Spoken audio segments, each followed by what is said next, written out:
hit record here. And welcome to Create Before Consume, a podcast from creators for creators.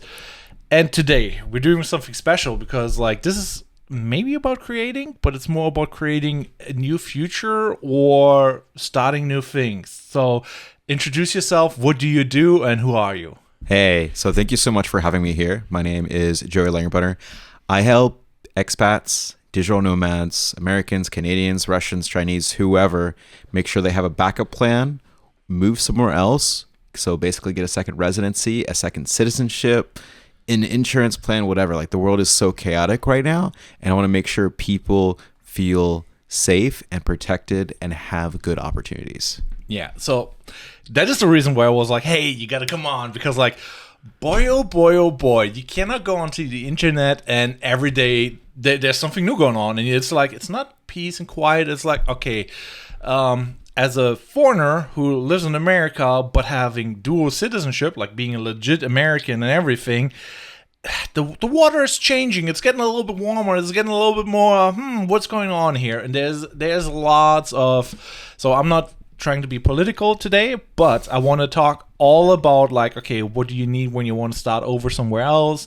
What are the steps that you can do right now? For example, if you want to, let's say, live the digital nomad life and let's be in Spain for a month or a year or whatever, all that we want to get into. So let me ask you this. Right now, how crazy is the situation for you? Because you're getting people passports, you're doing all that stuff, and I'm I can't assume it's busy right now? Yeah, no, it's very, very busy. A lot of people are more or less reaching out because they're not sure what to do. So what I specialize in is basically understanding what people want, what people need, and what's realistic in the situation. You know, because some people are just scared, but they actually don't plan on moving to Spain or going to Mexico. They're just they just want to complain, right?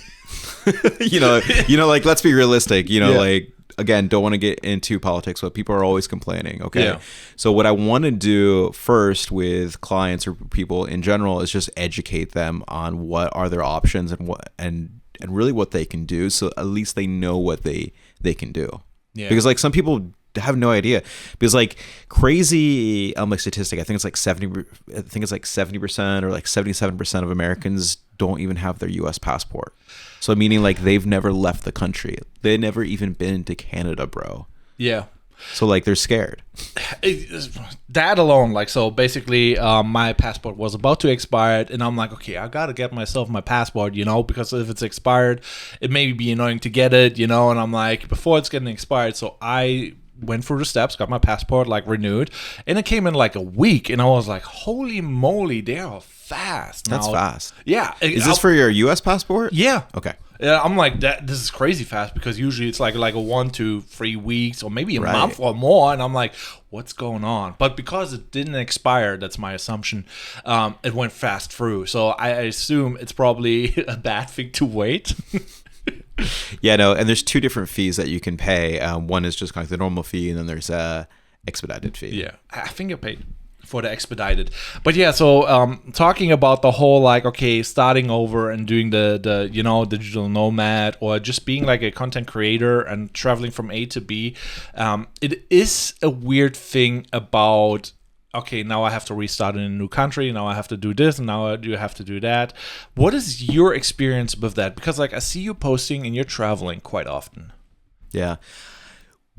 So I used to be a digital nomad. Yeah. And I did it for 3 years, mostly in Europe, but I also went to Central and South America. I went to the Middle East a little bit as well. Haven't had a chance to go to Southeast Asia. I have been to Taiwan before. But when I was a digital nomad, I was essentially hopping cities every 1 to 3 months. And I basically told myself, I'm going to at least stay in a city for at least a month. Yeah. And in that month, I essentially created a few friends. I would go to the same cafe, the same restaurant, the same bar, and I would essentially create a routine for me for that month or two. Yeah. Because wherever you live in your life, you are going to have a routine. You're going to wake up, you're going to drink your coffee, you're going to make yourself some eggs, go walk to work, drive to work depending on where you are, and you're going to set up this routine. So I always like to focus on what's going to be my routine in this country. So I got an adrenaline rush of just like hopping into Budapest, hopping into Belgrade. I lived in Lisbon for a while, going to Amsterdam, and just like setting up a routine for a month or two and seeing how you like it. So it's almost like speed dating these countries. Speed dating those countries. Okay, which one was the worst and what did they do to you? If you have to rate them from like, like, hey, this was the worst state and this is the best state. Give me my. Well, I mean, it really depends on what you're looking for. Okay. So like, for example, when I lived in Belgrade, Serbia for a few months, I loved it, but it wasn't European Union, but it's still Europe.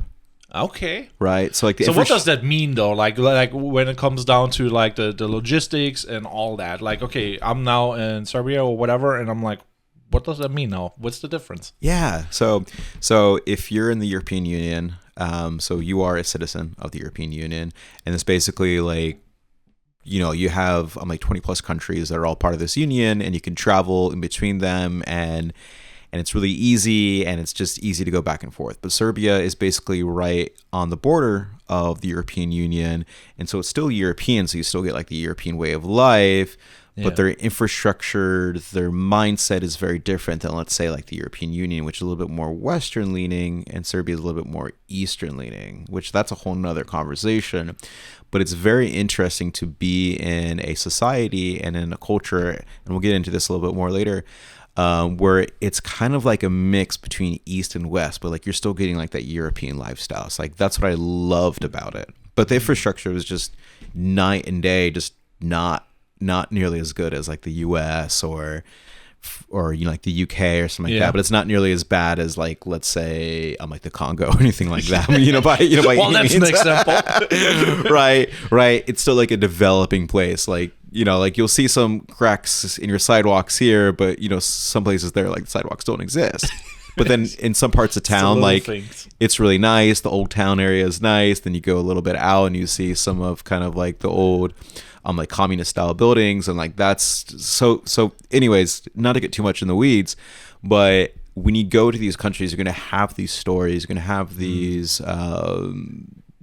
different experiences. And it's like that's why like we all bring up these things, and when I say we're talking about like people who travel and stuff like that.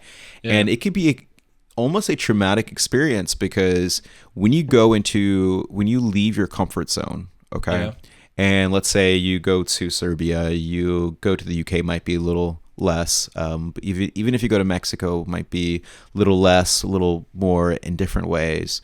It's going to be weird. It's going to be really strange. You're going to be out of your comfort zone. And so how do you feel about that, right? Because like, you need a big ego, and you need to have a lot of confidence. So I've been through that kind of in a way, so I can completely relate, where it's like, okay, I was never into traveling, and here's a German boy meeting finally his American father, going to America, and I'm like, okay, just like getting gas at the gas station. Really weird, everything completely different. And I can see, like, for people who never travel, this is like crazy. So what are your tips for that? Like, if you're like never traveled and you want to try this out, what's your mindset to that? Just do it. Yeah, I mean, every time you travel, even if it's like, hey, I'm going to go to Spain for 2 weeks. Yeah. That's going to be a crazy experience for you. Even if it's just 1 week, you realize how long a week actually is and how precious time is. Yeah. So when you're there for a whole week and then you come back home, it's like, okay, you're doing like a culture shock going to Spain. Yeah. And then you come back and it's like reverse culture shock, right? Like, oh, I have to go back to the gas station. Yeah. While in Spain, like I just walked around, it was nice. I got some exercise. The food's healthier. The sun is shining more, depending on, where you are from the US.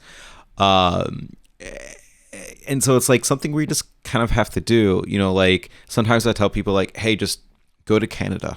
Yeah. Start small.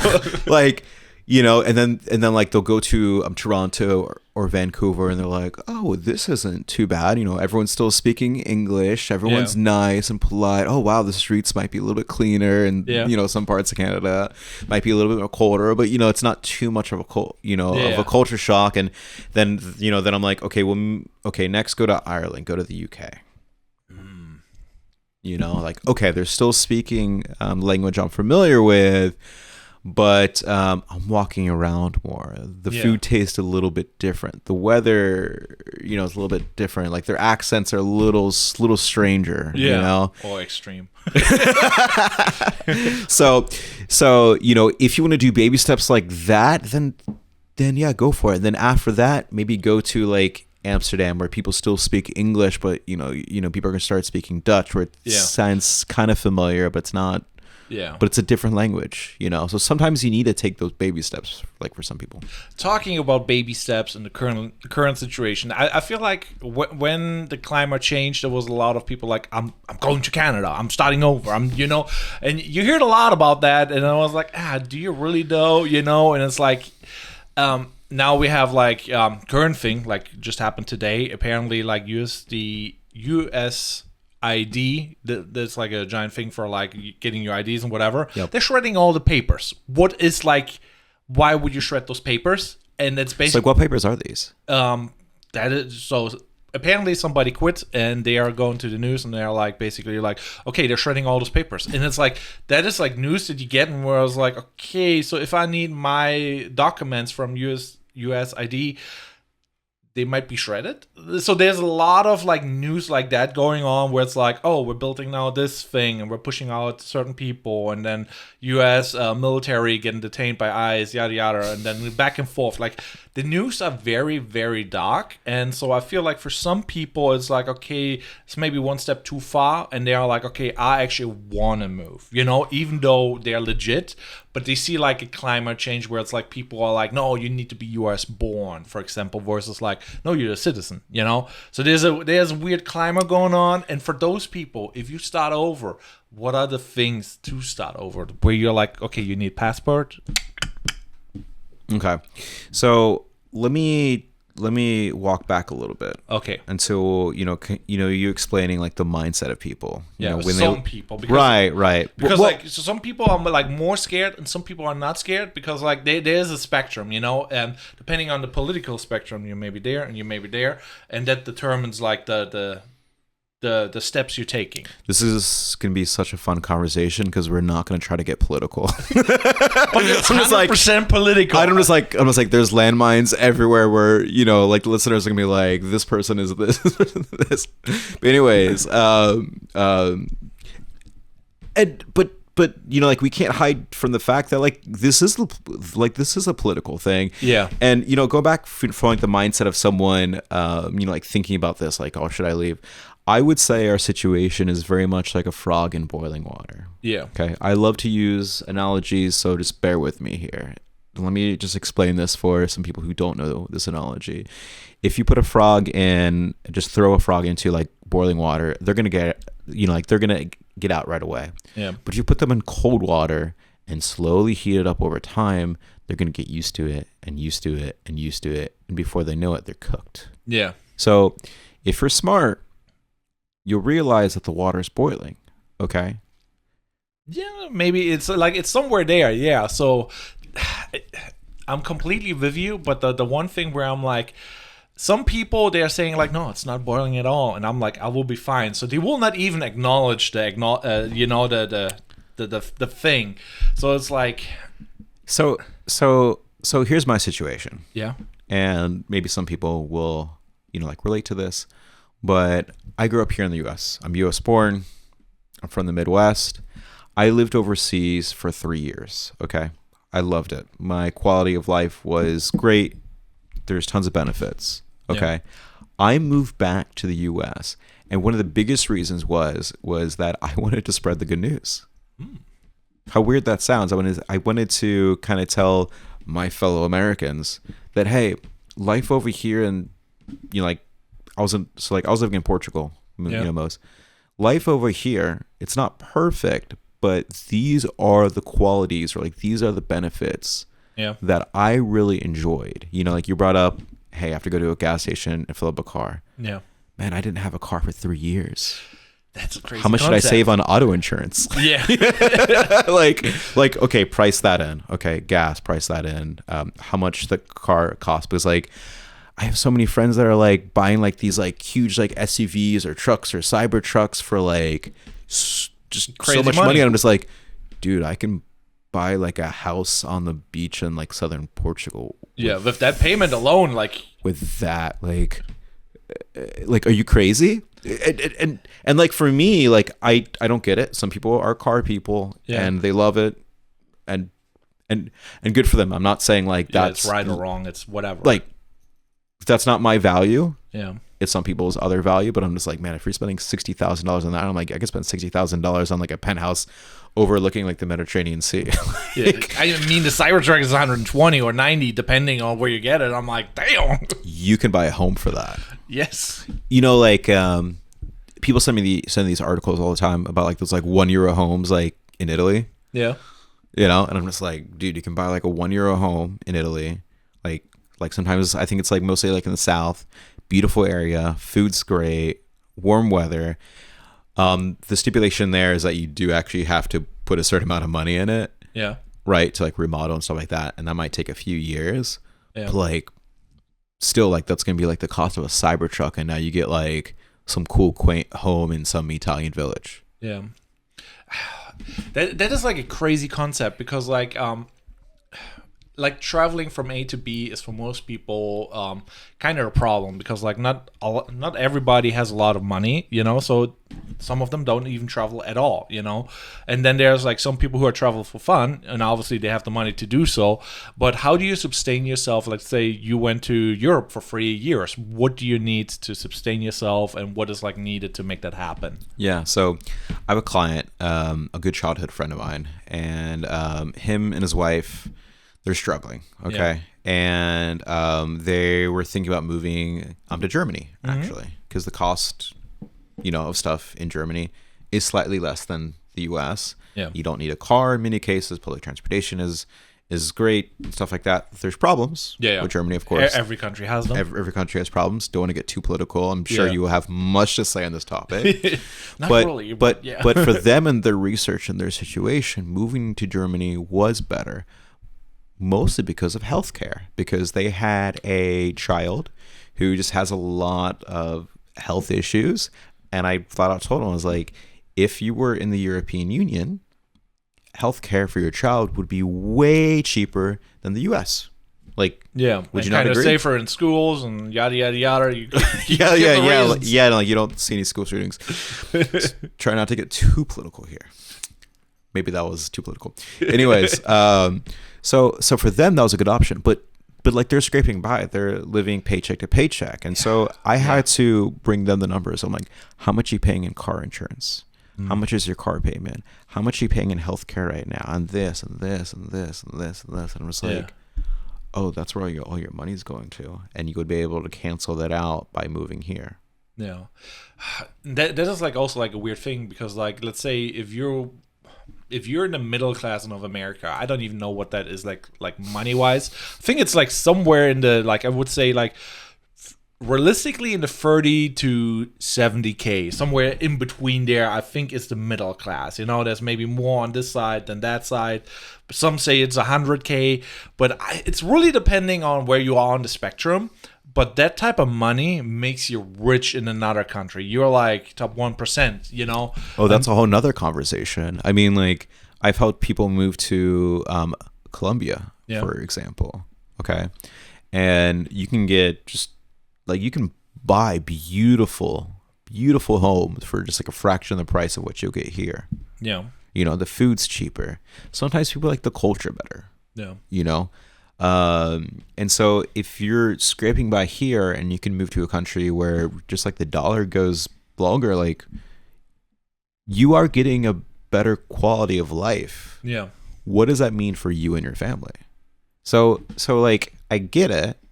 The thought of uprooting your whole life and moving to a whole new country is going to be a culture shock, right? Yeah. But how much are you saving? Right. And how and you count that up over the years, that's going to be a fortune. Okay. Yeah. And then you got to think about your children as well, you know, and because like, think about this. So many people came to the US for a better life, you know, and like, even like my mom was a refugee. Yeah. Okay. And I'm like thinking to myself, I'm just like, man, like, if she was a refugee, like, what if I leave the U.S. because of other issues? Like, it won't be as bad as like her situation, but like, does that make me like not like a refugee because of wars or whatever, but like almost like an economic refugee, you know? Because like, if I can get better job opportunities in, let's say, like Dubai than here, yeah, and it's safer in Dubai than here, rental prices are cheaper in Dubai. I mean, like they put up skyscrapers like left and right, like it's cheaper. What is crazy to think about? Dubai cheaper than America? Well, for some aspects, at least for real estate. Yeah. But like there, like you do need a car. Yeah. They do have a strong car culture with like their Lambos and stuff like that, just like the US. So you'll still have to gotta have a Lambo. If you don't have a Lambo, I mean, it ain't it. you know, so it's like, okay, well, but the cool thing about there is like they'll deliver the gas to you. Huh. It's like they're a little bit more advanced than us too. And this is a whole nother conversation. Other countries are actually getting more advanced than the US. What do you mean with that? Like, in what aspects? So, you know, like, let's say like smart cities, AI technology, using blockchain or whatever, or just cleaner streets, better infrastructure. The culture is a little bit more together in some sense. But like there's some countries, you know, it's like, let's say like the Gulf states, especially, or let's say in some places in Asia where like these countries are more advanced. Like you go to South Korea, like it's more advanced than the US. Like it is what it is. Yeah, when people don't see it, like, you know, like there was like a crazy streamer or whatever who went to China, and people are seeing now for the first time what China is actually like. You know, like they have what? Actually, lately I've been watching a bunch of videos of all these travel vloggers because China recently opened the doors for more, you know, tourism. Yeah. And so more footage is coming out of China, and it's just, I'm like seeing like these like cool like cyberpunk cities. Yeah. And I'm like looking up like, you know, like where the city is located, and it's like right in the middle of China, like it just like looks like in the middle of nowhere, but like this gigantic city that like makes New York look like a third world country. Yeah. And like, dude, it's crazy. Dude. You know, how long does it take for a mindset of people to like realize that their country is like slowly like here, let me put it this way. We also should like clarify, we're not like anti-US. No, not at all. It's just like different things with different benefits. Just to make clear. Right. Try not to get too political here. Yeah. I lost my train of thought a little bit here. About like China being like, for example, more advanced in certain aspects. Yeah. But on the flip side, I mean, you can't use WhatsApp, you can't use Facebook. You know, a little bit of freedom of speech, kind of like. You better watch what you say. Yeah. So like, okay, they're more advanced, you know, like you want to get your food delivered to you on a drone right to your home. Okay, great. China's a place for you. We don't have that technology here, but we do have a little bit more freedom of speech. Okay. Yeah. Is that decaying though? That's another question. Well, but in China, like you really don't. Yeah. You know, so it's complex. It is a complex thing. You know, because like you're thinking about like, where does your heart want to be? Where does your logic want to be? And also like, where do you feel comfortable? Yeah. You know, are you going to be the frog in the boiling water getting cooked? Like, is that comfortable? That's a personal question. So in that regard, there are like two options that you could see. It's like, okay, you're the frog, you jump out of the pot and you jump into a different pot. It's a great thing, you know. It's like, it might so there's no hope. No, I mean, it might be, but you also can just jump back if the one pot is like getting colder, the other one is warmer, you know. You can kind of hop. So how do you hop around and make sure like your decisions are not like let's say you apply for a passport in like Italy for a European passport, now you're losing your American, for example. How do you prevent stuff like that? What is the mindset? How you do? Yeah, okay. So let's talk about more things in realistic terms. Is basically what you're asking. So if you're American, if you're Canadian, most countries, you can have dual nationality, okay? Which dual nationality means you could be a citizen of multiple countries. 3, 4, 5, 6, 7, 8, whatever. You know, like collect them like Pokemon if you want. Got the trainers here. I'll be more than happy to help you there. Some countries don't allow that, but like that's very rare. Most countries do. So, for example, Germany had very strict nationality laws for a long time. And it was only like the past few years where Germany actually made it a lot easier where like, yeah, if you want to get American citizenship, if you want to get like this, doing it through family is a little bit easier. But if you're naturalizing, then it's a little bit more difficult. So recently Germany opened it up, and like that's kind of like the trend we'll see where more countries are basically, let's say, like liberalizing, you know, how many citizenships you can have. And I want to clarify, if you are a citizen of a country, then that's how you get the passport. Okay. I get this question all the time, man. Like, oh, like what's the difference between a passport and a citizen? If you're a citizen, then one of the benefits of being a citizen of a country is that you get the passport for the country. So the citizenship comes first, and then you get the passport. So can you have a citizenship with like not living there? That's obviously for you an easy answer, but for some people it's like, okay, I have to live there and be there to get like the citizenship and then get the passport. How does that work? Yeah, so there's many different ways. So you can buy a citizenship through citizenship by investment. Those are like in the six figures, so it's not the most popular choice. You can get a citizenship through your heritage. So like if you're German, Polish, Italian, Irish, Mexican, Colombian, you know, Filipino, whatever. Okay. Another option is that you could invest into a country. Again, this is probably going to be more in the six figures, and then you can eventually get it. And then, of course, another option is through naturalization. And what this is basically, you know, like, you know, for our American and Canadian listeners, when immigrants come into the U.S. or Canada, they live here for a certain amount of years, and then they naturalize and they earn that citizenship, and then they get the Canadian or U.S. passport. So you can do the same. So like, for example, if I wanted to get citizenship in Germany, I can live in Germany, okay, learn the culture, learn the language, live there for a few years, pay taxes, you know. All the good stuff. Try not to get too political here. And then I could earn German citizenship and then therefore qualify for the passport. Okay, so there's many different options. Obviously, that's cheapest, but you pay with your time rather than your money. I like that. So with that in mind, like obviously taxes you mentioned, and as a German, and I'm like having already the dual citizenship, so I'm very fortunate in a way in that aspect. I also learned like, okay, taxes in America are not based where you live. They are just like, okay, what are you, American citizen? You pay American taxes no matter where you are. Correct. What is like a weird thing. So how do you navigate that situation? And you got any like tips, tricks for people? Yeah, so American taxation is a very unique thing. Yeah. Because most countries don't do this. Okay. For example, if I'm a British citizen and I'm living in Germany, I don't pay British taxes. I don't pay taxes to the UK. Yeah. Okay. I pay taxes to Germany because that's where my residency is. Yeah. Which is now where my tax residency is, which is a little different, and we can get into that soon here. But American, if me as an American, I'm living in Germany, okay, I have to pay German taxes, right? Makes sense. Yeah, makes sense. But as an American citizen, I still have to pay U.S. taxes.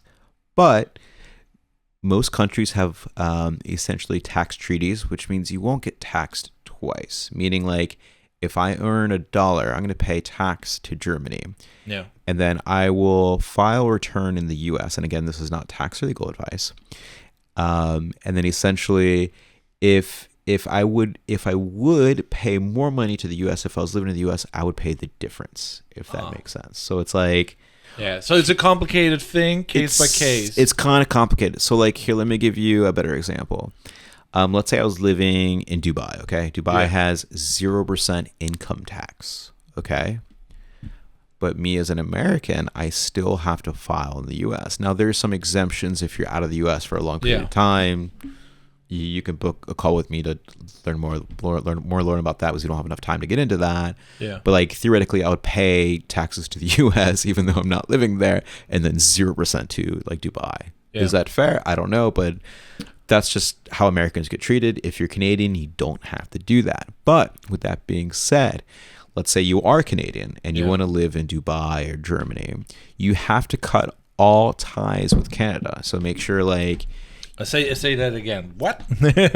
Right. This is kind of complicated here.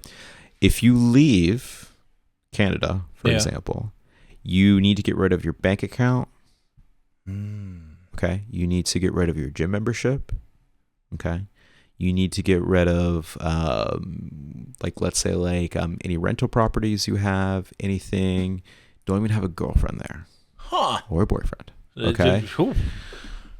Or else Canada might try to claim you as a tax resident. Okay. So when you leave these countries, they're going to ask, like, hey, is your center of life here in Canada or not? And so if you're being a digital nomad and you're not necessarily like a tax resident or like a resident of any other country, then Canada's going to come like, well, if you're not paying taxes as anyone else and you still have your surfboard here, your girlfriend's still here, your gym membership's still here, you still have a car here. Yeah. What you doing? You sound like a Canadian tax resident, and then they're going to tax you. Yeah. Again, this is not tax or legal advice. Yeah. So you need to be very, very careful when also you moved countries. Now, Americans actually don't have this problem because we're always a tax resident of the U.S., right? But for a Canadian, I don't know if that's a benefit. but if you're a Canadian, for any Canadian listeners out there, you really have to cut ties. You really have to get rid of everything. Does that mean then you're losing citizenship? No, you don't. Okay. No, you can still. No, so it's a separate. You're still being Canadian, unless you renounce it. But it's something I would not recommend you doing. I mean, with that being said, okay, now we got the tax situation somewhat understood as much as you can, because it's a complicated topic. But okay, so we decided now, hypothetically, I got now the dual citizenship and I'm going to move to Spain, for example. What is the next step? How do you get okay, can you just move there? What is the things you recommend people have in order to go there and do let's say, I don't know, maybe I'm staying for a month, maybe I'm staying for 6 months, maybe a year. So what are the things that you recommend for each time period, or just in general? Yeah. So as an American or Canadian, okay, if you go to Spain, you'll be entering Spain on a tourist visa. Okay. All right. So with that tourist visa, you can basically stay in Spain for about 3 months. Okay. If you want to stay longer, you need a residency visa. You need a residency permit, okay? So if you want to get a residency visa, then that means you need to collect your documents. Documents would be a police record, showing proof of income, documents like this to basically prove that you are you and I have enough money to live in Spain, and I am not a felon and I'm not wanted by Interpol, okay? Yeah. Because if you're going to be moving to another country, just like when people move to the US or Canada, we're going to make sure of these things. Again, don't want to get too political. Want to have the good guys in, not the bad guys. Right, yeah, same thing. And, and you don't want to bring in a bunch of homeless people. Don't want to be too political here. Yeah. But I mean, that is also a problem, because for some people, it's okay, I want to start over, and is it really that simple? Because you could go, you maybe can't afford 1 or 2 months, but then you have to start working. How easy you feel is that journey? Well, because I feel let's say you start in Europe, you maybe got a skill and it maybe transfers, but you're not that good in the language. What happens if you don't get the work, if you don't get, and there's so many hypotheticals, and I'm it's a scary move. I feel what are the tips to relieve that, the problems with that? So how do I pay my bills and not be homeless when I move overseas? Basically. Beautiful question. So the obvious thing is that if you have a remote job, and your company allows you to work everywhere, which some companies don't, especially in the financial world, if you're working for a bank, they're oh no, you could only stay here because they have sensitive data. But theoretically, let's say you're doing marketing for some random company out of Nebraska, and you get paid $80,000 a year, which is more than enough to live a good life in Spain. Yeah, you prove that you can work remote, and you come to Spain. Easy peasy. That's the most straightforward option. Yeah, so basically recommend have a job in order, and if you have a remote job, then that makes things a lot easier. If you do not have a remote job, it does make things a little bit more difficult. Now, with that being said, you're not out of luck. There's 2 other options. Okay. The one option is that you show you have enough money to live there. Okay. So in Spain, they have a certain visa. it's almost like a retirement visa, but you prove that you have like 30,000 euro, and then like that's more than enough to live here. Yeah. Which is with the exchange rate now, maybe like $35,000. Maybe a little bit more just because the US dollars have gone down a little bit, but that's a whole nother conversation. I experienced that one. That was fun in Germany. I'm like, what's going on? The dollar's how much worth? I'm like, what? And this is something that you have to experience because like you're earning dollars and you're spending euros. Yeah. Okay, what's the difference? Fun thing. But anyways, so now again, I lost my train of thought. But long story short, so if you have a remote job, you're good. If you have enough money to live off there, some countries be like, yeah, you have enough money to live here for a whole year, and you got a whole year to figure it out. Yeah. Great. Other options, especially this is a certain visa that Germany has, is that they'll actually let you come to Germany and look for a job. I mean, that is quite Which neat. is interesting. Yeah, because like that is like one of the things where it's like, okay, you have the luxury of like figuring things out, and like that's like the biggest thing where I'm like, okay, if you start over, some people are like, I have not figured it out, and I feel like I want to move just to feel safe, you know? Like, let's say you're going from America to Mexico, and you're just like, okay, I don't want to be in Alligator Alcatraz, for example, and like getting forced to deport it, you know? But like going somewhere and having the ability to figure it out on your terms makes it a little bit easier, I feel like. And I don't know how complicated that can be in an aspect. I mean, again, you find someone that makes it less complicated. Hire professionals. I mean, you know, but really, it's one of those things where like it is a very personal matter. Yeah. You know, like you know, like you gave the great example before about like a frog just jumping to another pot, right? And like for me, I've jumped a pot before several times. And I'm still here in the U.S. and I'm here in the U.S. for certain reasons. Most of the fact that like, hey, there's pots over here that are cooler. Yeah. Okay. And you can hop back and forth. You can hop back and forth, which is great. So like, even if you're not sure, how much would you regret it if you never do anything? You know, like, what if you just moved to Spain for a year? It sounds fun. You know, just feel it out. Just feel it out. Feel it out. Like, okay, hey, this is great, but for reasons X, Y, and Z, I actually want to move back to Flint, Michigan. Yeah. I was like, God damn, that sounds depressing right there. Kidding. Or, you know, go back to LA or Miami or whatever. I miss the water in Flint. Trying not to get too political here. I'm from the Midwest, so it's okay. Actually not from Michigan, but anyways. From close to Michigan, and we would talk crap. Anyways. You know, fun stuff. But, you know, you could always try it out. So, like, it's one of those things where, like, don't regret it. Okay? Life, I don't want to say life is short, because, like, that's kind of like a... Life is short. People don't know how short it is. Like, well, yeah. You know, like, don't cap yourself there. But, like, how much would you regret it if you don't try? Yeah. And you think about it, like, if it's like their parents, that whatever came to the U.S. for a better life. Yeah. Okay. What's so like, this isn't like a strange idea. This whole country was built on immigrants, you know, on a dream. So like us humans, like, it's very natural for us to like want to dream, right? So go dream. Yeah. Go move to Spain for a year. You know, go enjoy like the tapas and that actually sounds like too good. Goddamn. You know, like, it's so funny. Every time I go to like a Spanish tapas place here in the US, it's like each plate is like the size of like a meal, and then I go over there and it's like €1 or €2, and I'm like, I know I'm kind of being ripped off, but like, but also I'm just like, hey, I'm in the US. And this is like a special thing, and people are willing to pay $17 for a small plate that's only like less than $5 in Spain, and that's just the price you pay because you're in the US. But like here, anytime I go to a Spanish tapas place, I literally feel like I'm being cheated. Yeah. I'm just like, man, if I was back in Spain, like the food would be slightly better quality. Yeah. You know?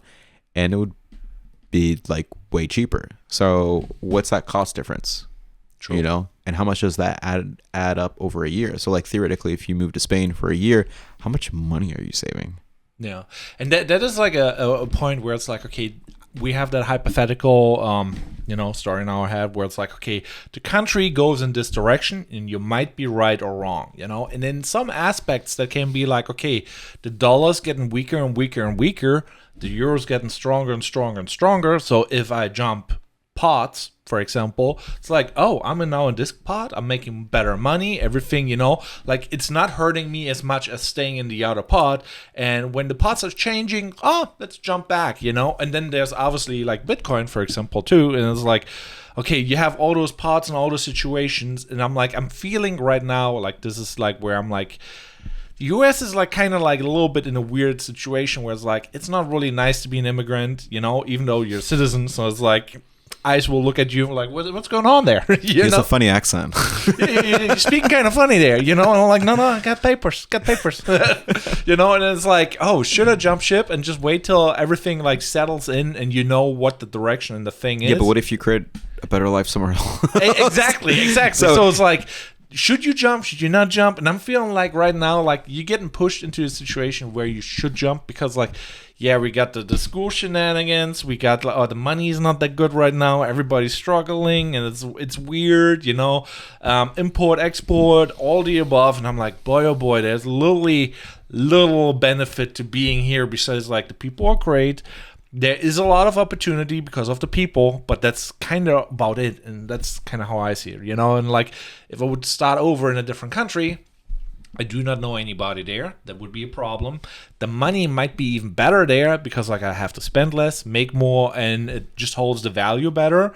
And I get healthcare. Sounds like kind of like a no-brainer, but the momentum and the entrepreneurial spirit, I feel like is kind of missing. So how do you find that in a different country, and what are your thoughts on that? That was a lot. Yeah. No, this is a great question. So everyone has unique needs. Yeah. Okay. So you brought up a lot of things. Yeah. Money, entrepreneurship, community, all the above. Yeah. So like if you were my client per se and you were telling me what your values are, I would recommend certain places. So like, for example, like if you wanted to go to a place where you can network a lot and be around a bunch of entrepreneurs, I mean, the US is one of the best places to do that. Yeah. Germany's not. Yeah, you know this. They work for the weekend. It's like, okay, let's get some beers, guys. It's Friday. I was in Spain about 2 months ago, and I remember walking around at like 11 a.m. and just the streets were full with people like smoking cigarettes and drinking beer and coffee. And I'm like, do these people work? What's going on here? And I'm like thinking to myself, I was like, this is why they're all poor. And then also being kind of jealous. Yeah. It was like me at 11 a.m. Like we're working. Yeah. Working. I showed up here at 11 a.m. to, shoot content to get leads so I can pay my bills, right? Yeah. And have content for you or, like whatever. Like we work for a living while like they're, they live for a living. I'm like, what the hell? What's the concept? It doesn't make any sense. But I think being, at least for us, because we're both entrepreneurs, our our value is building things. We want to create beautiful things and stuff like that. So it's like, the U.S. is a great place for that. It's one of the best places for that. It's one of the biggest retail markets in the world. Yeah, that's great. That's actually what I love about the U.S. It's the only thing. It's great. Like I don't want to sit here and bash the U.S. Here because like there are some great things about the U.S. and there are reasons why I moved from Europe back to here. But with that being said, in other places, networking is starting to get better. Yeah. There's more money moving to those areas. So I study migration patterns. Okay, where are people moving to? Okay. I'm also researching where's money flowing. Yeah. So right now, the most money in the world, like if we're looking at like where money is actually flowing, it's flowing to Abu Dhabi. Okay. Interesting spot and Dubai, to be. Right? So like these two places, but especially Abu Dhabi. Yeah. A lot of let's say like family offices are setting up there. So if you want to go after like ultra high net worth clients, Abu Dhabi's gonna be the place to go. I feel like that is though also like, to be realistic, very secluded. You know, you got your skyscraper, now you're there, and everybody's separated in there. Skyscraper, penthouse, whatever, you know. Or you're like there. So that's obviously not for you. But for some people, like for me, I've almost moved to the UAE several times because in the UAE, it's people there have obscene amounts of money. People are immigrating constantly. It's kind of like a huge bus stop in some way. You know, like you have like people from the West and people from the East all going through there. It's a great place to make money. You know, their currency is very strong there. It's extremely safe. I mean, you can just leave. Actually, like there's videos of this. I'm sure you've seen videos where people like would leave like the keys to like their Lamborghini out there for 3 days, and then they come back and their keys are still there, or their wallet or whatever. It's like extremely safe. Now they do have crazy laws where like if like I don't know what they are, but like if you steal something there, then the hand is gone. Stuff like that. I don't know what the exact law is, but it's probably not going to be a good time for you. So there it kind of like forces you to not steal and not litter and things like that. Is that going to be an okay environment for you? Also, like you can't really like hold hands with your wife or girlfriend there too. That's the only thing where I'm like so again, it depends on what your values are. You know, like if you just want a laid back life, okay, and you like Latin America, you like a little bit more chaos, you like the cheap, you like tacos, you like some good weather, then like Mexico, Colombia is going to be good for you. If you want more of like a Latin American, European style place with beautiful mountains, then Argentina might be a good option for you. Let's say you want to live in a place like the US, but not the US. Okay, maybe Australia might be a good option for you. You know? So people want different things. You know, a lot of people go to like Bangkok, Thailand. A lot of people go to like Malaysia, which is extremely developed and English is like pretty easy. Japan is all over my Instagram feed right now. Well, Japan, it sounds like a dream that is too good. You know, it's like, boy, oh boy, they got everything like figured out. They're like so dialed, and I'm just like, I dude, feel like toilets. a peasant here, where it's their like toilets are like way more advanced than any toilets we have. Like, you go to some places in Europe, and like they have the what's it called? I'm like the squirt thing. Like a bidet. You know? And like we don't have it here. Have a bidet. We got the pinky up, my man. Well, I mean, you know, I mean, like European, and I'm like thinking, like here in the U.S., I'm like, that's a very sophisticated. Like Europeans have this. Why don't we have this? And then you go to Japan, and it's like it has like Bluetooth, like warmers and stuff like that. So anyway, sorry for like the visuals here, but like some places have more advanced stuff going on, but with that being said, what I'll say about Japan is like they have a crazy work culture where like people like are like kind of like work to death and like they get drunk and do the thing again. And they do the thing. You know, it's very different than like doing the drink. And chill. You know, like in Germany. You know, like you do it for fun while like they're doing there because like, hey, if you want to do business with someone, like you're singing karaoke and you're getting drunk, right? Or just trying to keep it together because you're working crazy hours, stuff like that. Right. So one thing you got to realize is that you coming in as a tourist, there's a honeymoon phase. Mm-hmm. Oh, this place is really nice. I like being in Italy. The pasta's great. I can eat all the bread I want and not get fat. You know, like which we all hear all the time. But you know, like you live there after 6 months. You know, you start seeing through the cracks, right? I hear this situation all the time where I'll be living abroad and people will be like, oh, help me get to the US. And I'm just like, why do you want to come to the US? Because like they have like this visual, like this dream of it.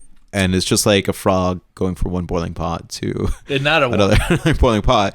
So it's not going to be, you know, like it's not going to be the best thing ever. It's not going to be the worst thing, but it just depends on what your values are. You know, it's like, this is why like when I talk to clients, like I'm really trying to understand what their value is. Like, you know, are they like, again, maybe like the best place for them to go is Russia for whatever reason. I don't know. You know, I mean, like that right now. That's the only thing where I'm like, okay, Europe sounds really, really great. Besides, like, oh wait a second, they're beefing with Russia, and Russia got a couple nukes, and you might get drafted. And I'm like, obviously, I don't think, you know, it's like you cannot really predict the mess we're in. So it's like you might be right or might be wrong. Here, let me speak on that. So you can't predict. That's why it's good to have options. Yeah. Right. So like, let me give you a very practical example, like for Americans and Canadians. Okay. Yeah. If you get a residency permit in Mexico, okay, it's very cheap to get, very easy to qualify. Okay. And you get the residency permit, right? And you actually don't have to live there. You just have it as a backup option. It's just a cheap insurance play. Okay. Yeah. So sometimes like you can just go to sleep night, like more soundly or whatever. If you just have that backup plan there, I'm like, okay, cool. I have a backup plan. Yeah. If I need to pack my things up in a car and go to Mexico, I will be accepted because, at the border, because I have the residency permit. Great. Yeah. Hopefully that won't ever happen. But there's there is a very practical, easy plan B for them. Yeah. Yeah, which is it's good to have options. Exactly, it's good to have options. Like you have a European passport and American passport. So like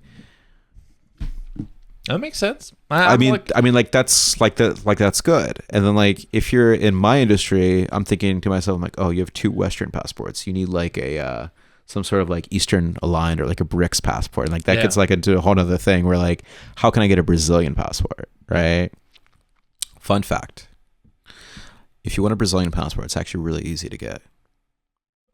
So first off, why you want a Brazilian passport? Besides, like obviously the fact of having options, but like give me like the pitch for Brazil. What type of person you have to be as an American, for example, to go to Brazil and like let's move there, let's do this thing, or just have it, So Brazil is a very interesting place. They speak Portuguese there. Yeah, Brazilian is not a language.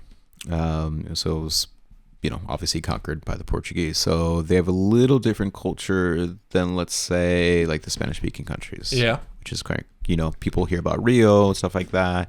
The northern part of Brazil is much different than the southern part of Brazil. And then you got the whole like Amazon rainforest. So most people probably stick to kind of like the coastal areas in Brazil. Yeah. And, like we've all seen like the beautiful beaches of Rio and stuff like that. Healthcare there is really cheap. Food there is great. Weather is warm there all year around. It can be dangerous in some places, but obviously it can be dangerous in south side of Chicago, right? This is Florida here. You just got to be careful. Right. We got some crazy alligators. So when you're asking like what type of person, I mean the type of person is going to come in all forms of shapes and sizes, really. True. Like some people will come to me like, I want to come to Brazil. Why? I want to go to Brazil. Why? Yeah. Okay. Like they have a personal reason, or they saw some picture, or it's some like nostalgic memory. I mean, like this is kind of like a complex thing. Like hopefully I'm answering your question, but it is not simple. Yeah. It's not simple. It's like, that's why it's good to kind of like talk that out with someone, right? Yeah. But anyways, fun fact, how you get a Brazilian passport. Here's here's the alpha. If you go down there and you get a Brazilian woman pregnant, okay? Well, I have a wife, just so you know. Well, for anyone out there, you get them pregnant and you live in Brazil for 1 year and you get the Brazilian passport. So just in case. I gotta do it for the passport. Not for you. I'm just joking. Like you're taken, but or other way around. Like you're a woman and you really need to. So it works the other way around too. Huh. Yeah, like they're not sexist down there. Huh. This is very, very interesting. Just in case, it only takes a year. So just. What is the cheapest citizenship to get? Like, let's say I have $50 in my bank, and not a high roller. What should I get? What can I get with that money? And what would be an option? Just like money wise, not like inherent. That could get you an Uber to the airport. That's about it. Which is a great first step. Okay. So like here's another thing. So like in my industry, like we fascinate about having like so many residencies and passports. Yeah. Like we nerd out about it. Okay. And like we'll nerd out so much that like we realize that at the end of the day, you need to make sure you have enough money. It's like air. It's kind of nice to have. Like because if you're in your home country and like you really don't have enough money to live, you got bigger problems. That's very true. Okay, I get it. Like some immigrants are coming to the U.S. and they're coming here illegally and they got nothing but the like clothes in their bag. Yeah. That kind of lifestyle is illegal, and also like I wouldn't recommend that. Yeah. Not to get too political here, but I don't recommend, like, that's dangerous, and that's a tough life. So I saw those digital nomads, going to Thailand, having no money, and they're just begging in Thailand for money so that they can, like, okay, I'm traveling nomad, and it's like, you were homeless in your home country, now you're homeless here. Yeah, good job. It's like getting there is one thing, but making a life, building something is another. Yeah, and like, it'll probably be easier for you to make money in your home country just because it's more familiar. You probably have family, friends to kind of help and support. So moving to another country with just the clothes on your back, that's tough. Yeah, I don't recommend it. It's like a video game. You're just like upping the level, and like you're like a little bit extra difficulty. Let's go. Yeah. You get an accent. Yeah. You get a citizenship, but here you go. Like, and that is like one of the things where it's like people do not know where. It's kind of clarified, like going to a different country, working there, doing the thing, obviously it's a thing that you do, but it's like just to get started in a city. So this is my experience, we moved like a couple times. If you're for 1 year in a city, barely anybody knows you. You're 2 years in a city, you maybe have some people in your network, you somewhat make it, but 3, 4, 5, now things are happening, you're being known and people recognize you, and it's like, even if you want to speed run that, and I tried to do that in Cincinnati, like lived in Cincinnati for 2 years, I'm like, okay, I go to all the networking things, I'm gonna do all the things, and still nothing happened. I'm like, boy, but like being in St. Pete for like, I think like it's like nearly 6 years, somewhere around there. I'm like, oh, I know people, and it's like, it's easier to be in an environment for a long time than a short time to be successful or make money or whatever. Yeah, and again, that depends on like your personality and like what tools you use, because like for some reason, what are the tools to make it easier? Yeah. Like I get this question all the time, like, oh yeah, like I'm, like I just moved to Honduras. Yeah, like I just moved. Actually, I was just there a month ago. You're like, hey, just moved to like Honduras. I'm here in this city. How do I meet people? Let's give you some practical things. Meetup.com, Eventbrite, Facebook groups. Yeah. Like, dude, like put in the work. Like I'm gonna go to Eventbrite and I'm gonna look up like events here in Honduras in the city. Yeah. Oh, there's a there's a karaoke night this Thursday night. Yeah. I don't really like karaoke. I'm not gonna go, dude. Well, like this is learn to like karaoke. Or you're gonna be like alone, right? Yeah. So you have to really put yourself out there, and like that's what I would do, because like when I would like speed date like these like cities, like back in the day for me, I would go onto like these websites, and like I would go to like all these events. Like some of the events were like yoga or like some weird stuff, whatever. And it's just, I'm just trying to meet people. Like, who cares about what the, what song they're singing at the karaoke? And I don't, whatever. I'm still gonna go to the event because I want to meet people. Yeah. And then I'll meet like the husband or the wife there, and the husband was only dragged by the wife, and so like I made a friend because like we're both complaining how bad the karaoke singers are, and boom, you have something in common, and then he invites you out, like 3 days later, and he'll introduce you to a few of his friends. It like works like that. You have to put it into work. And this is a real story for me. I was like, I don't really want to go to karaoke, but like I got nothing else to do tonight, and I don't like being alone, right? Because you're in a new city, like a new city, and like you really feel alone. Yeah. So you have to really push yourself out there. Yeah, no, I like that. So basically, like, sign up with all the things and do all the things. So that's step one. So what else you recommend, like, when you're in a new city? Like, besides, like, having the routine? Like, do all the events, have the routine. Is there anything else you would recommend people to do, like, to make it easier? Be a tourist. Okay. Yeah, go to the museum. Oh, okay. Go do that hike. Go see those spots, because if you're living in a city for long enough, you never do those things. I like that because like sometimes people or the locals, they are like, oh, tourists, you know, and sometimes the tourists know more about your city than you actually do because like they actually want to enjoy it and want to see it, and you're just living your 9 to 5, wrapping subs at Jimmy John's or whatever. I don't know. I have not seen Jimmy John's in a long time.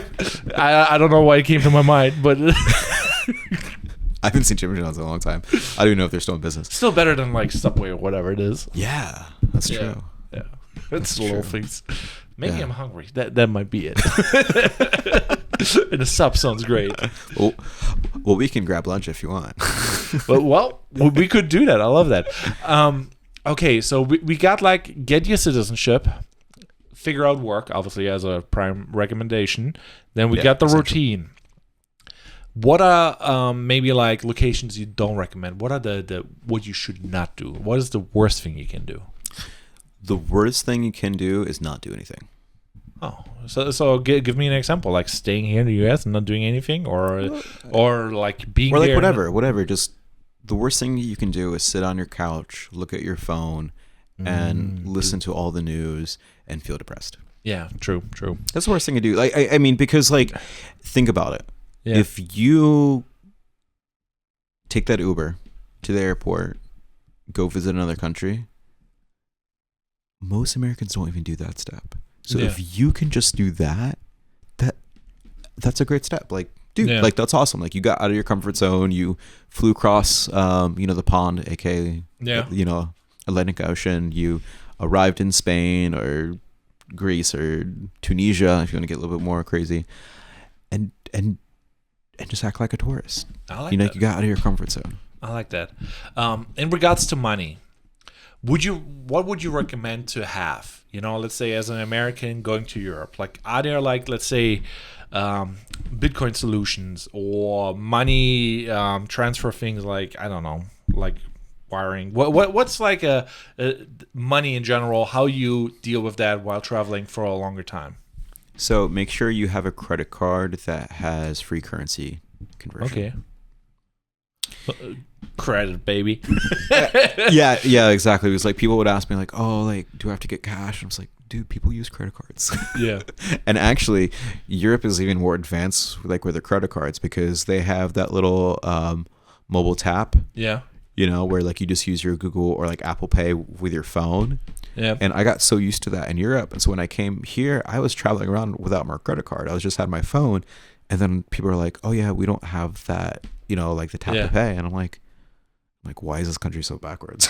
Yeah. I was like, this is reverse culture shock where like I had to like put my wallet back into. And I was like, I have to carry around my keys, which actually in Europe I didn't have keys outside like my apartment keys and my phone, and that's it. Yeah. That's all I needed. I didn't need my wallet. I didn't need like my huge car keys, like the smart keys like take up so much room in your pocket.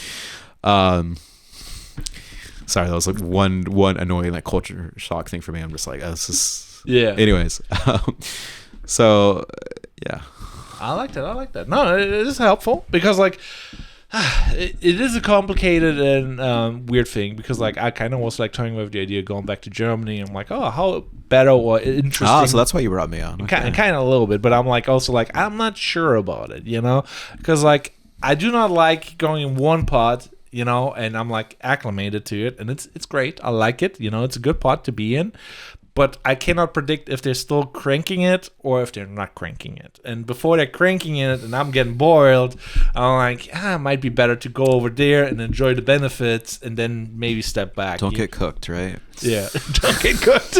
If you learn from anything from this, do something and don't get cooked.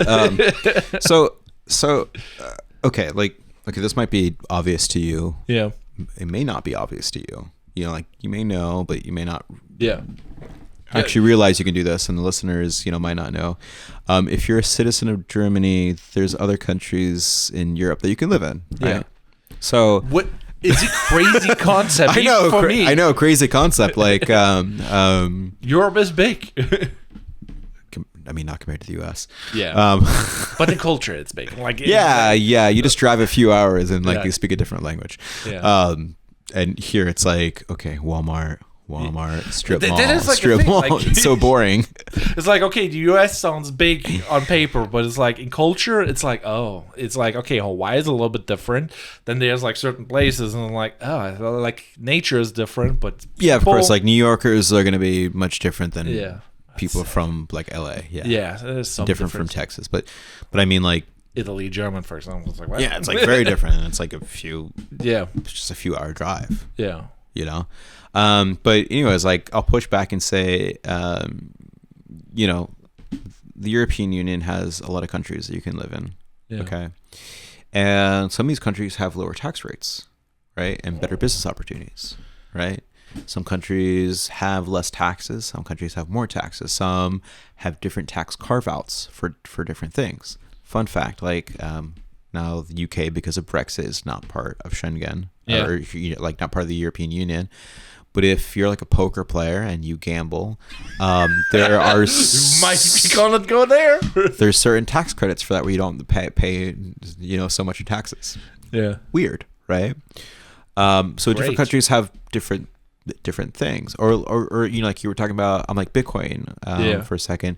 Germany has great laws when it comes to I don't even know any laws about that actually, and I'm like I know more about some of your tax laws than you do, and you're German. Yes, that's the weirdest part. Like I was like, okay, I need to Americanize 100%. I don't want to hear anything German. I don't want to speak anything German.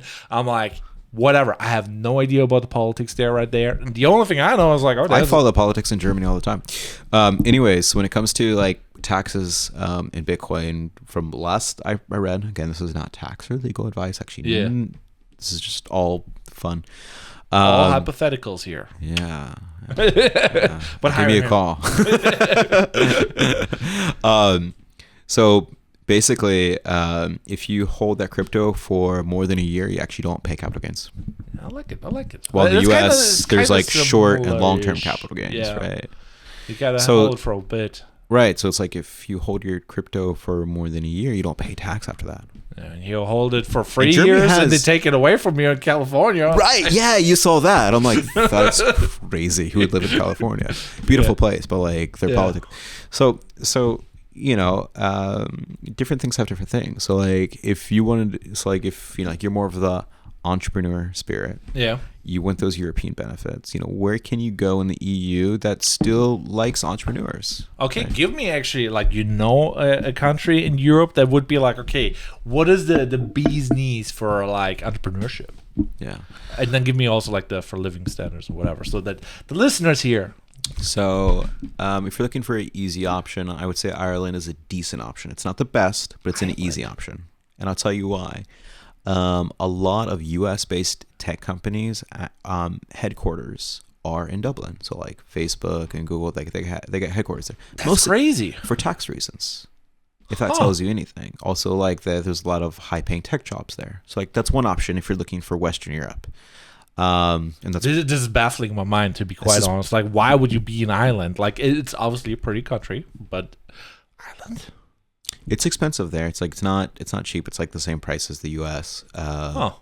But the weather is not good. Right. Yeah. But like good quality life. They speak English there, and they like for entrepreneurs. Like it's not a bad place to be. It's the best place to be as an entrepreneur in Western Europe. The rest of Western Europe is cooked. I'm gonna be flat out honest. Like, don't be an entrepreneur in Germany or France or. It's just kind of how I felt, and that's like kind of depressing because I'm like, but where would I move? And I'm like Frankfurt, and I'm like But like there's other places. So like for example, my biggest spot in Europe, I think for entrepreneurs right now that I'm like eyeing like crazy right now is Cyprus. Cyprus, okay. Yeah, it's technically in the Middle East, but it's also like Greek speaking, and they speak English there. It used to be like a former English colony. And how many languages do you speak? I speak American. I speak American. I mean, like, I guess now with AI, it's an easier problem to solve, but it's like that would be one thing. You can ask AI on this, and also like, what kind of entrepreneurs do you want to, attract? So like, I think Cyprus is a good place for entrepreneurs, like especially if you're a creator. I think that's a great place for tax rate, lifestyle. They have beaches, they have mountains to ski. You know, like if you wanted to get to London or Europe really fast, it's easy. If you wanted to get to Dubai, it's easy. So it's a good middle ground place. For entrepreneurs, Portugal and Spain are okay. Let me see. Eastern Europe is decent too. Like Estonia is fantastic. My buddy was in Estonia last year, and he told me Estonia was so crazy advanced. Where like he was at a restaurant and they had a robot like bring him his food. Yeah, and I'm like, this used to be like a communist country. So Estonia is a good place. Yeah. And then he told me that he then went to Latvia and said like it was just night and day difference. You know, between like the people's mindset, the infrastructure and stuff like that. So Estonia is a great place. A little cold, but you know, if you don't mind that. It's an interesting thing because like you can dream and you can build stuff, and it's like, oh, I could be doing this and I could be doing that, and it's like right, but like also like think about it, like if you do work remote, you know, you are a creator, you know, you have your own business, you can do that anywhere. Yeah, theoretically, like if you're smart, you can. Like there's no problem. Like if you like properly structure things in a right way, like you can theoretically be anywhere. Like it's remote. So like if you wanted to stay in like cold Canada because you actually really like that and you're, you know, like you can make it work. I see the pain in your face, and I'm like, yeah, Canada's a little cold. And I'm not showing it, but it's not a place I would want to be either. Yeah. But you got to understand, like, people's needs are unique. Yeah. People have different experiences that shape, you know, who they are today, and so like they want different things. So if you do work remote, I mean, you can work anywhere. Like tons of people go to Bali. I can't like. I don't even dream about going to Bali. I'm just like, this place doesn't seem like the place for me. It's like, you know, but it sounds great because you get cheap vacations in Bali and stuff like that. Everything's cheap. People are on their motorbikes. They like the nature. Like they like the yoga lifestyle. You know, it would be kind of retirement, but not really, I guess. But it's but it's a bunch of young people. A lot of creators, a lot of entrepreneurs, a lot of people in the tech world. Like they all live there. And like, dude, you can live like a king for $2,000 or less there. Yeah. So like if you're building a business and you're going to be around a bunch of creators and entrepreneurs and you don't have a lot of money and you want to bootstrap your operation, Bali might be a good place for you. Yeah. Just because of just like the concentration of the kind of people there. No. You know, because sometimes it's not all about the taxes. Sometimes it's not all about the food, the culture. Well, a little bit about the culture, but it's about the people that you can find. This is it's like, you know, go back. This is a great thing about some parts of the U.S., not all. Yeah. Sorry, Omaha, Nebraska, whatever. I do have a good friend there, but just for culture there, like I don't think that'd be the best for me. And, hey, people from Omaha, Nebraska, I can prove you wrong. I actually do have a great entrepreneur friend there, and he's very successful. Sorry for pointing that out. Shots fired. Canceled. but you know, like I don't think about that as like an entrepreneur hotspot. You know, like but Miami, dude, it is crazy. Know, how much higher can your career go depending on what you do if you're in Miami compared to Omaha, Nebraska? And that is like one of the biggest thing, like the one, it was like a Tai Lopez like quote or whatever. The biggest difference in how successful a person is not the habits, it's the environment. And I'm like, oh, it kind of makes a lot of sense because like, dude, if you meet the right people, you know, you can be anything. Or dude, yeah. And I'm just like, oh, so you have to be very picky where you're going. And I'm like, I never thought about that, you know. Ohio, like it's really about the people. Yeah. You know, like we're here in Florida and sure, like there's great tax benefits. The weather is great. And the people are a little bit happier than people in Omaha, Nebraska, I think. Yeah. Just because of the weather. And so if I'm interacting with people, like that's a value add I have. Yeah. Right. But if I was in Miami, if we were both in Miami, like business would be better. Yeah, business would be better, but the cost is also like more. But it might pay for itself, and that's like the thing that most people don't get. Rent's going down currently in Florida, so if you're looking for places over there, prices are actually not nearly as bad as you think. Yeah. But if you're going to uproot and go there, and you're going to move to Miami, you know what you're going to be doing? networking, doing all the You'd work. be going on to meetup.com, Eventbrite, Facebook groups. I'm gonna make it happen. You know, like, hey, where do all the podcasters hang out with? Where are all the creatives? And like, I want to hang out with those people and network. You know, like, where do they go? Like, okay, hi, my name is this. My name is this. I do this, and you're gonna be like doing all that again. Is that worth it? Yes or no? That's a good question. Yeah, I've thought about it. I've been to Miami in May, and I'm like, oh, this was nice. One of my clients bought a whole penthouse, and I'm like, whoa, this is a lifestyle. And we stayed there for 3-4 days, and I'm like, holy moly, what is the rent here? And it's like, okay, you gotta make at least like 10 bands to be like comfortable in Miami. I feel like that's what I'm like. And I'm like, oh, we could be doing that, but I'm like, then you're just living like insane Pete. Like, it's like, oh, you know, it's like you poor then in Miami if you make that amount of money. So it's like, yeah, but also you got to realize that if you live in a place like Miami where like you need 10 bands a month to live, dude, that's gonna really push you. Yeah, and also like the kind of people that you be meeting, maybe it's easier to get to 10 bands, right? And actually, like, I heard the story from a friend of mine. Like, he's moving, to Hong Kong because 10 bands a month there is pocket change. And that's the thing. It's a crazy concept. So it's like, dude, like, level up, man. Level up, man. You're here first. You know, and that might be different. You know, some people do just want to go to Spain and they're cool making 4 or 5 bands from their remote marketing job, and that's their value add, and they want to chill and relax and raise a family there, and like, that's perfectly okay. But you really want to level up, dude, go to Singapore. No, Singapore. Okay. Yeah, go to Singapore. Yeah, I hear great things about it, saw great things. And I'm like, for example, in Germany, like, if you make like 3K in Germany, you're like a police officer or a lawyer or whatever. Like 3-4K is a lot of money there. And he is like, oh, you can't afford rent. Great job. I'm glad you're not on the streets, right? So rent is like 2K. It costs like 600. 2K, Jesus, cheap. Well, you don't want to know how much we pay for this house. It's actually like super cheap. We're paying $800. We bought before COVID, but our insurance is $1,500. That makes no fucking sense. Yeah, insurance in Florida is crazy. But hey, you don't pay state tax, so that's where you pay. Yeah, there's always a. Would you rather pay it to an insurance company or the state? Now, yeah.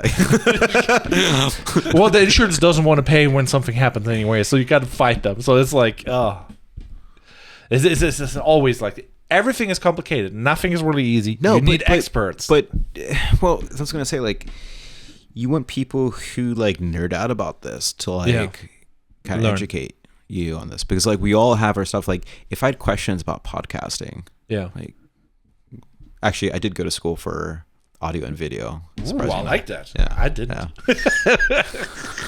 Funny. And I couldn't find a way to make money out of it, and you did. So I guess you really don't need a college education for that. For sure, you don't. That's a whole other conversation. Yeah. But yeah, I mean, find someone who's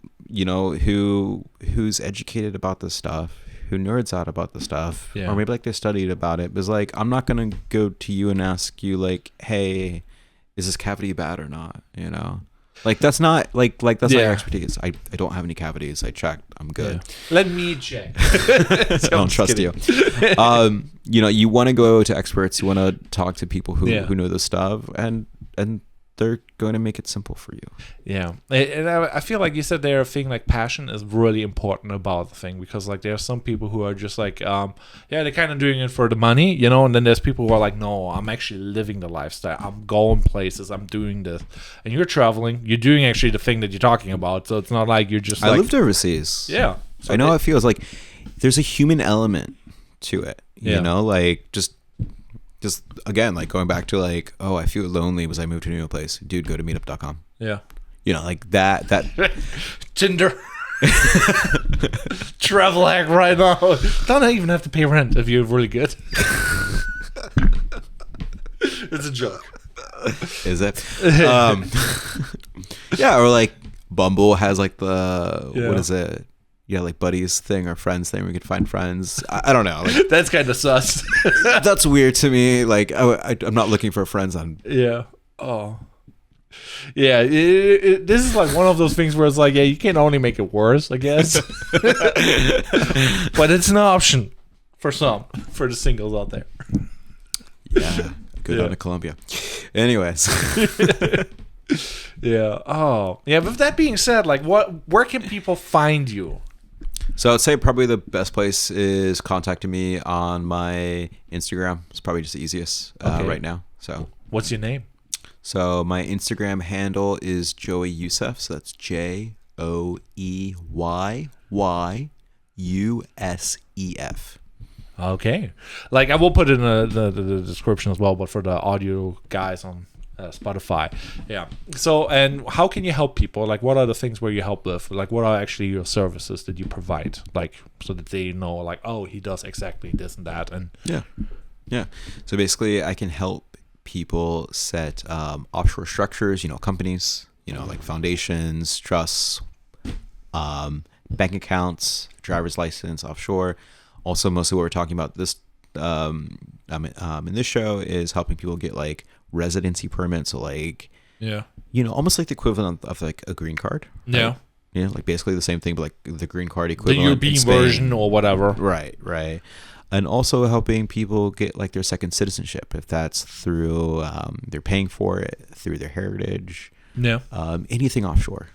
I like that. Yeah, one thing we didn't really talk about is like actually like how you set up the whole trust shenanigans, because that's like one of those you see in TikTok stories. You gotta have a trust, an LLC, S corp, then you pay this one, and then it goes to there, and it's like, is it actually like a strategy that you recommend, or are there like stuff like that where it's like, okay, it makes sense, or is it too complicated for this right now?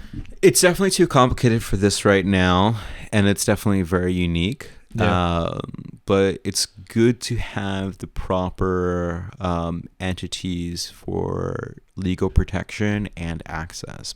And I'll give you a little fun thing. Sometimes you can just set up a company in a country and get a residency permit that way. Okay. So it's like, okay, well, I want an offshore company for X and Y reasons because it makes sense. And, I can get a residency permit as a backup plan through that option. Cool. Oh, dude. Okay. Yeah, why not? Why not? Yeah. Is there one citizenship that everybody should have as a default? Like, besides like the own? The American passport. American passport. If you want to get taxed worldwide. Again, I mean, like that's a complex thing. Yeah. Like different people want different things. Gotcha. What like someone from China is gonna want something much different than someone's from Argentina, right? Yeah. So it's not a one size fits all thing. I wish it was that. It would make my life way easier. Yeah. But this is a very complex topic, and again, people like I really focus on people's values and what their goals are, because it makes a lot of sense. I really need to understand that before I give any recommendation. For me, it's like, oh yeah, what is like the top one, or top 10 passports? And my favorite passport is the Irish passport for sure. Like that's one passport I do want to get. Okay. I like it. So with this being said, like this is very, very interesting right now, and I'm just like, I do not know about the climber and the pots, but I'm like debating what I should be doing, because like it's getting warm, and I'm like, I might jump pots, I might not, and I might just stay because I love the US, and the US is great. Even if you're gonna stay, just have a plan B. So if you need to jump out, then like. I need to renew my German passport. That's the That's one probably thing. the first step. Yeah, I can't help you out with that. Sorry. Yeah, that's fine. I just need to do it. I'm just like, I let it expire, and I'm like, oh god damn it! Now I'm in for a treat. At least I have my American. What's the little things, But yeah. So check him out and like hire him for the passport shenanigans. Passport shenanigans. Well, I should say like get your citizenships through him. He knows what's up. Yeah. Oh, any things that you have on your mind that you would like to discuss? I can splice it in. Just thank you for letting me talk about what I nerd about every day. So how many passports do you have? 2. Okay. So you don't have like the whole Pokemon. Oh yeah, I got here 15 citizenships and stuff like that. I got some friends who have a crazy amount of passports, and I mean, if you want to collect them all, I can help you collect them all. It's not going to be cheap, though. No, I believe it. And it's not like it's going to fix all your problems or whatever. Yeah, that's the one thing. Like, so my wife, Rachel, she's like, I want to move to Germany. I want to do this and I want to do that. And I'm like, so she's the one. She's the one, but I'm like, nah. Well, she is the one. She is the one, but I'm like, nah, Germany is boring. Everybody's like working for the weekend. It's the land of the middle class, you know. It's like, and there's America, land of the extreme shitty and extreme good, as long as you have money. And as long as you have money, man, shit's great, you know.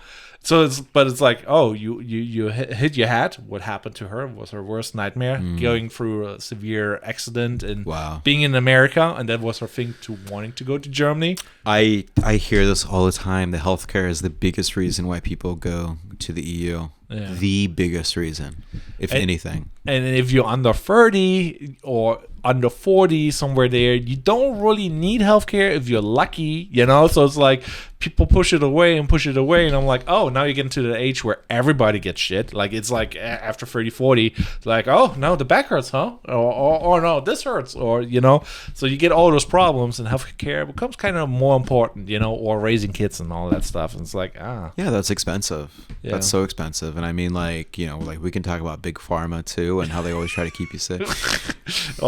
Sorry, this is not like a Joe Rogan podcast, but we couldn't make it, but we might not. And if you buy this supplement, this supplement, and this supplement, and this supplement, it'll cure what.